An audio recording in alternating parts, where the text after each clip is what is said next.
Ashton Hall's fitness videos have gone mega viral. But why am I telling you tennis fans about Ashton Hall? Well, in one of his viral videos, he chose tennis for his workout. I'm going to point out some of the things Ashton did well on the tennis court and some of the mistakes that he committed. So first and foremost, you have to wear tennis shoes with a rounded tip. Now, tennis involves a lot of lateral movements where you're doing side steps. And tennis shoes are designed for lateral movements. So if you're playing tennis in running shoes and you're moving laterally, this can be quite dangerous. Now, what I like about Ashton is the intensity that he brings in his workouts. And he also brought that intensity to the tennis court. You can see him here doing jumping jacks and he's moving his feet like crazy. That's good. But what happens often with beginners is that they also transfer that intensity into the stroke itself. So you can see Ashton absolutely blasting forehands, and there's absolutely no way that these balls are landing anywhere except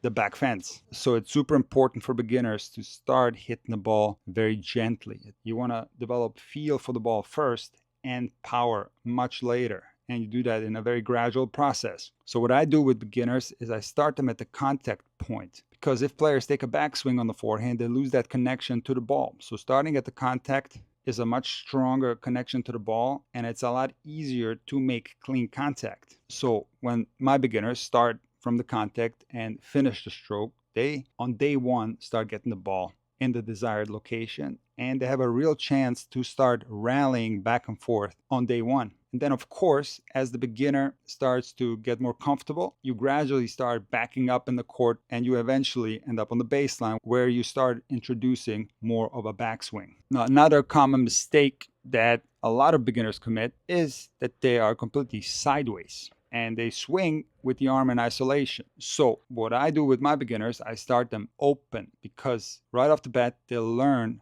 the proper contact with the ball, which should happen with your chest facing the net. If you're making contact with the chest facing the side fence, like you can see here on Ashton, the body is going to be in the way of the swing path, and you're going to end up with a tangled forehand. Once you start developing feel for the proper contact by starting your forehand open, you can then turn to the side and start rotating into the ball. So I love the fact that Ashton chose tennis for his workout, but in my experience, when you learn tennis the right way and you have success early in your development, it's going to lead to you wanting to play more tennis, and there's a chance that you will become a lifelong tennis player. If you learn tennis the wrong way, you're not going to have a lot of success, and there's going to be a chance that you drop out of the game because you think tennis is too hard.